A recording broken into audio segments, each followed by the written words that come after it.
So it would appear now that the Royal Navy is being drafted in to get into the Channel and guard our 12-mile limit, our borders, and stop those pesky dinghy divers making landfall and legging it into the English countryside, never to be seen again.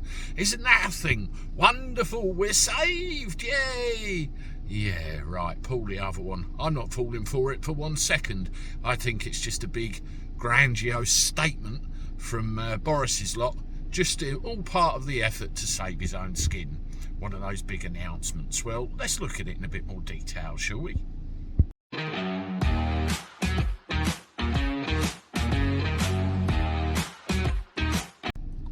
How do everyone? Welcome back to the channel for a Monday. Hope you're doing all right. I'm not too bad myself. Let me know what you've been up to today in the comments below. It's always good to hear from you. Well, let's have a look at this Royal Navy thing, shall we?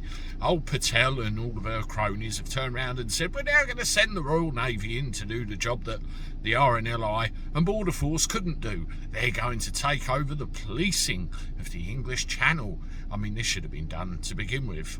But I'm not convinced of the validity of this argument one little bit. Before we go any further, have a look at this headline.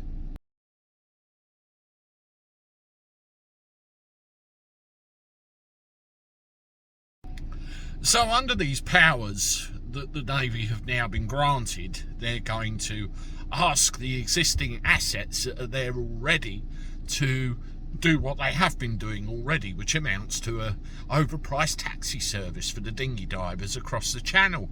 The news itself says there'll be a presence you won't really see all that much, and it's not going to change anything. But what gets me right, let's say the Royal Navy are out in the channel and they're doing their job and they're policing. Let's say it's a Royal Naval vessel instead of Border Force. What happens when they pick up a dinghy diver? Do they send them back to France? Do they bring them here? Or are they going to send them on to processing stations in Africa at the cost of thousands of pounds a head? I think you know the answer to that as well as I do. One of the other things that I found interesting as well, this so-called pushback policy that Patel's talking about, which I get is unsafe for people on those dinghies. People will die if it's tried, I'm sure. Border Force are actually talking about going on strike, you know, threatening that if it's forced through. I can't say I'll blame them really, but the Navy have had something to say about that as well.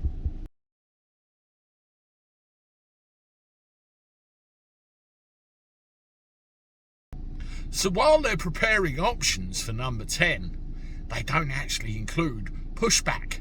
They're not looking at doing it. So I have to ask the question, why are the Navy getting involved? Granted, they should have been there in the first place, but we've barely got the strength in the Navy compared with what it used to be. It's a fool's errand, it really is. And they're not actually going to do what's required to get the job done. So this, on the face of it, just looks like all part of a big political ploy to try and save Boris's arse. And I'm hoping people everywhere see straight through it, because I sure as hell have.